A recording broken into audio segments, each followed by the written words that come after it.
I cannot forget it, the incident. This memory still lingers in me, my brother's death.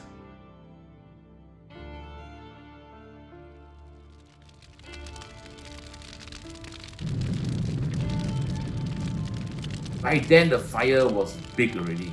It was visible, and we saw a lot of smoke. Thick column of black smoke actually came out. November 21st, 1972. Decorations, baubles, twinkling lights. On that fateful morning, the department store at present-day Raffles Place was decked out for the festive season.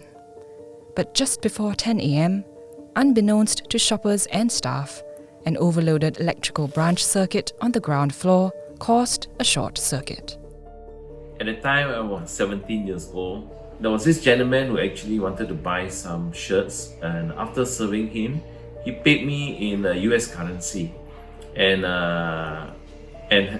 since I need to change the currency, it's the norm then for me to go up to the finance department. So I took the lift up. After changing the money, I was about to go back to take the lift, but somehow I changed my mind. I decided to run down the steps. As I approached ground floor, I look up, and on top of the ceiling where the Christmas wire was hanging, with all the cotton wools and all that, I saw a flash of fire. Just a flash, like the part burst, the wire burst. And then subsequently I saw the wire all got burned up, flashes of light goes right across. The fire spread quickly. The store's in-house firefighting squad evacuated people while trying to put it out. Fire trucks were at Raffles Place by 10:13 a.m.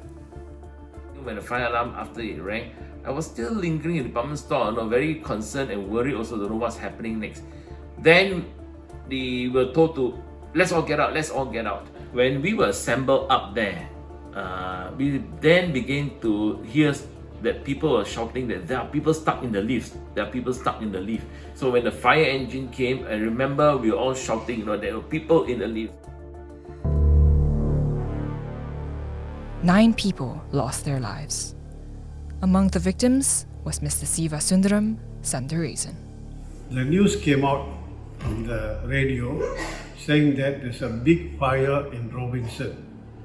So that I was so panicked. My main concern is my brother. My brother is working there as a lift attendant. We rushed to the scene. I was looking around for him, whether I can spot him or not. Well, I couldn't see him at all. So I tried to go in, break the cordon and go in. They did not allow me to go. So I was waiting for some good news, waiting outside, waited until 5 p.m. Then I hoped that my brother could have gone home. So when I reached home, he was not there. So I'm very, very sad. I and my father was very, very sad, lost hope. We are unable to approach to rescue those people when we are already so near. Up to today, it's still in my mind. So at about 10 plus a.m. on that particular day, the central control room in Central Fire Station received a call to a fire. And I also responded at that time. So on arrival, I saw the whole building was blazed. Then someone reported that there were people trapped in the lift in the building. Then with about 3 or 4 firemen, I went to the basement, and the basement was heavily smoke locked. And we cannot see clearly, just 1-2 meters ahead of. But we can hear some voices crying for help. But we are unable to approach because due to the smoke. Then after a while, the voices stop. So for our own safety, we have to retreat. The whole thing boils down to the fact that that building was constructed of timber, and it's so combustible, there's nothing we can help. In fact, once it started to burn, the fire started somehow from an electrical fault. And the electrician of the department store went to press the control button for the main and stop all the current. Therefore, at the same time, it stopped the lift in between floors and trapped all those people inside.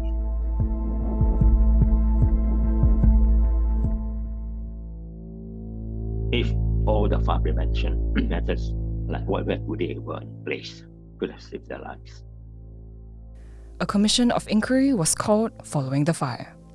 New fire safety requirements were put in place, many of which still remain in place today. Now, alarm systems are compulsory. Once activated, lifts are to home to the nearest floor, open its doors, and become inoperative. There are also rules in place for sprinkler systems and the use of combustible materials within the building. Up to today, SCDF have not given up, or they have continued effortless to continue with the fire review code committee, and they continue now to recommend whatever that is lacking or to improve the safety in public buildings. And I'm happy to see that. Life has to move on. So the best is to say prayers for the 9 lives, Sometimes I remember of him. This is what happening. I'm still sorrowful of him. I'm very sorry about other 8 people also passed away in this incident. This thing should not happen again.